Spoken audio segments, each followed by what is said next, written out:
Hello guys, I'm Vero, and in today's video I'm going to talk about this new pen display tablet by Gaomon, the Pd156 Pro. A pen display tablet, it's a monitor that needs to be connected to a computer to work. It doesn't work on its own, it's not like normal tablets. It allows you to use your computer directly through the screen with its pen, and it's mainly used by artists to create digital art. It's comfortable to use because you can draw directly on the screen as if you're drawing on paper. The cool thing about this is that it allows you to use your professional favorite program directly on your computer without the limitation of an app on the iPad, for example. You know, when it comes to those programs, you don't have any limitation when it comes to the size of your file or the number of the layers that you want to use. So that's great. This model has a 15.6 inches working area, which is big enough, it feels quite spacious. Gaomon wanted this tablet to be rather portable and compact, so it's pretty thin, it's not even 13mm thick, and it weighs a little over a kilo, which is quite light. It has a good amount of keys that you can use and set up as shortcuts, and there is also a rotating dial that you can customize. It comes with a matte screen protector or anti-glare film already installed on the tablet. You just need to peel off the protective layer. That's always so satisfying, soothing to do. Like,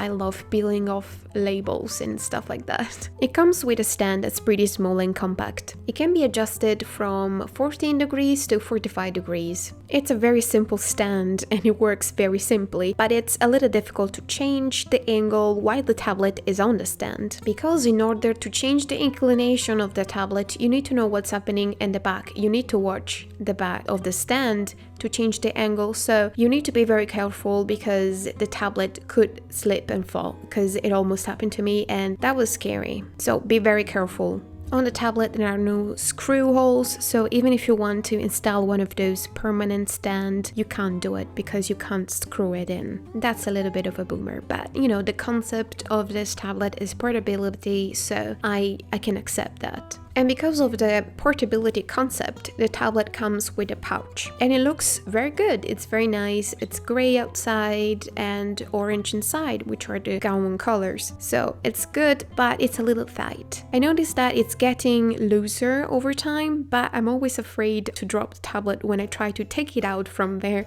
because it's quite tight. And I use too much strength, so I'm afraid that it might fall because of that. The pen has the classic Gaomon pen design, it hasn't changed at all. It has 8192 pressure levels, it is battery free, and it's super sealed as well, which is great. It comes with a stand that contains extra nibs, and believe me, you're gonna need them because Gaomon pen nibs get worn out pretty easily. I don't know if it depends on the screen protector or the tip itself, maybe it's too soft, I don't know. A thing I like a lot about this tablet is that they reduce a lot the amount of wires. Usually Gaomon pen display tablet have more wires than this, so it's nice that they reduce them. So it's great for portability.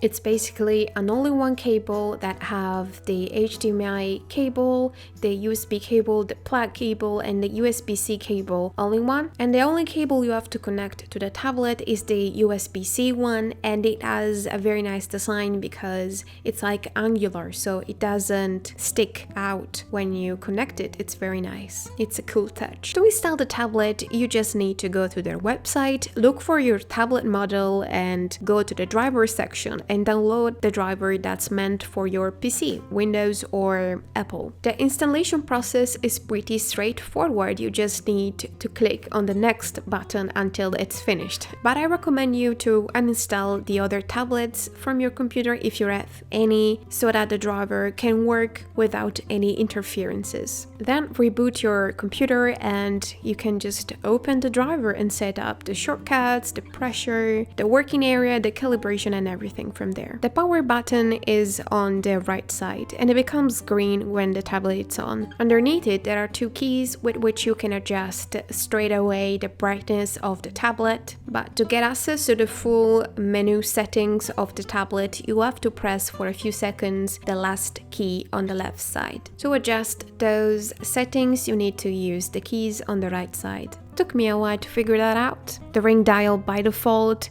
has 3 modes that you can change by pressing the key in the middle. One makes you zoom in and out, one makes you change the size of the brush you're using, and one makes you scroll up and down. I really like this. I find it so handy and comfortable to use. The screen of this tablet is laminated, which basically means that the layers of the display are glued together. The lamination of this screen is really good. The parallax, it's barely noticeable. It's amazing. Unfortunately, Gaomon cursor precision is not 100% accurate. It has improved a lot over time, and because of the lamination, is not very noticeable, but it's not 100% precise, and it's worth mentioning that. The pen is very responsive as always, and the lag is not so much, considering that I have a very old laptop, as you might know, that doesn't work really well. Because of that, I don't even have a calibrated screen to compare the screen to, so I don't know how accurate the colors are out of the box.